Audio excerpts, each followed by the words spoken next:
Hi welcome to my channel. So కొత్తగా చూస్తుంటే మన ఛానల్ని కంపల్సరీ సబ్స్క్రైబ్ చేసుకోండి. అండ్ రెస్టారెంట్ స్టైల్లో గోంగూర చికెన్ కర్రీ అనమాట. ఒక కేజీ చికెన్ తెచ్చుకున్నారు అనుకోండి, మినిమం ఒక 4 days అయినా అలానే ఉంటుంది అండ్ మంచిగా ఉంటుంది ఇంకా అనమాట. సో ఈ గోంగూర చికెన్ ఎలా చేయాలి ఏంటనేది సో కంప్లీట్ ప్రాసెస్ అనేది స్టార్ట్ చేసేద్దాం. ముందైతే ఒక బాణీ పెట్టేసుకొని దాంట్లో 3 tablespoon ఆయిల్ అనేది యాడ్ చేసేసుకోండి. దీంట్లో ఒక మీడియం సైజ్ ఆనియన్ని సన్నగా తరిగేసుకొని అవి కూడా యాడ్ చేసుకోండి. ఆలోపు గోంగూరని చక్కగా వాష్ చేసుకొని అవి కూడా కట్ చేసుకొని అండ్ మీకు సో ఎంత చికెన్ కావాలో కేజీ చికెన్ కూడా ఇదే క్వాంటిటీ అయితే సరిపోతుంది అనమాట. నేను తీసుకుంది ఒక 1/2 kilo చికెన్ అనమాట. సో ఇక్కడైతే ఆనియన్స్ వేసేసి కొంచెం లైట్ బ్రౌన్ కలర్ వచ్చేంత వరకు చక్కగా ఫ్రై చేసుకోవాలి ఈ ఆనియన్స్ని. సో ఆనియన్స్ మాడినా కొద్దిగా టేస్ట్ అనేది చేంజ్ అవుతుంది కాబట్టి సో ఆనియన్స్ పెద్దగా మాడకుండా సో లైట్ గోల్డెన్ కలర్ వచ్చే వరకు అయితే చూసుకోండి. అండ్ గోంగూరలో కాడలు ఏమున్నా తీసేసి చక్కగా వాష్ చేసుకోండి, కట్ చేసుకుంటే తొందరగా మగ్గుతుంది అండ్ మంచిగా ముక్కల్లో కలుస్తుంది అనమాట. నేనైతే 1/2 kilo చికెన్ అయితే తీసుకున్నాను అనమాట. సో ఆనియన్ అయితే లైట్ బ్రౌన్ కలర్ అయితే వచ్చేసింది. దీంట్లోనే మనం ఇంట్లోనే ఫ్రెష్గా ప్రిపేర్ చేసుకున్న అల్లం వెల్లుల్లి పేస్ట్ ఒక 2 tablespoon అనేది యాడ్ చేసేసుకోండి.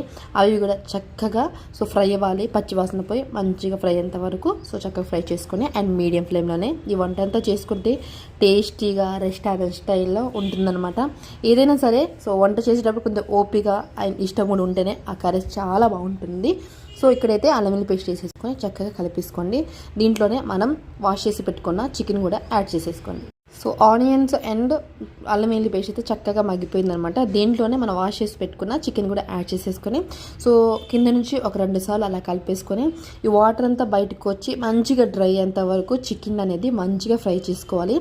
గోంగూర చికెన్లో ఫస్ట్ స్టెప్ వచ్చేసి మనం చికెన్ని చక్కగా మగ్గించుకోవాలి. సో అప్పుడే చికెన్ అనేది అండ్ టేస్టీగా అండ్ ఎమ్మీగా ఉంటుంది. చూసారు కదా ఆయిల్ అంతా బయటకు వచ్చి చికెన్ కూడా చక్కగా ఫ్రై అయిపోయిందనమాట. సో దీంట్లోనే మనం గోంగూర అనేది యాడ్ చేసేసుకోవాలి. సో దానికన్నా ముందు కొన్ని టిప్స్ ఉంటాయి. సో మీరు స్పైసీకి తగ్గట్టునే వేసుకోవాలి. అండ్ దీంట్లో మసాలాలు ఓవర్ మసాలా ఏం లేదు, గరం మసాలా ఉంటే సరిపోతుందనమాట, అంతే. సో ఇప్పుడైతే మనం గోంగూర అనేది యాడ్ చేసేసుకోండి. నేనైతే ఒక 10 rupees కట్ అనుకోండి. సో అది యాడ్ చేసుకున్నాను అనమాట, సన్నగా కట్ చేసేసుకొని. సో గోంగూర వేసి వెంటనే కలపకుండా అలానే మూత పెట్టేసి ఒక 2 నిమిషాల పాటు అలానే ఉండనివ్వండి. అప్పుడు గోంగూర అనేది చక్కగా మగ్గుతుంది. అప్పుడు చికెన్లో కూడా ఈజీగా కలిసిపోతుంది అనమాట. చూసిరు కదా. సో గోంగూర అయితే చక్కగా మగ్గిపోయింది అండ్ చికెన్లో కూడా చక్కగా కలిసి వచ్చిందనమాట. దీంట్లోనే కొద్దిగా అయితే ఒక 1/2 spoon పసుపు అనేది కూడా యాడ్ చేసేసుకోండి. అండ్ నేనైతే ముందు సాల్ట్ వేయలేదు, ఇప్పుడే కర్రీలో అయితే యాడ్ చేసేసుకోండి.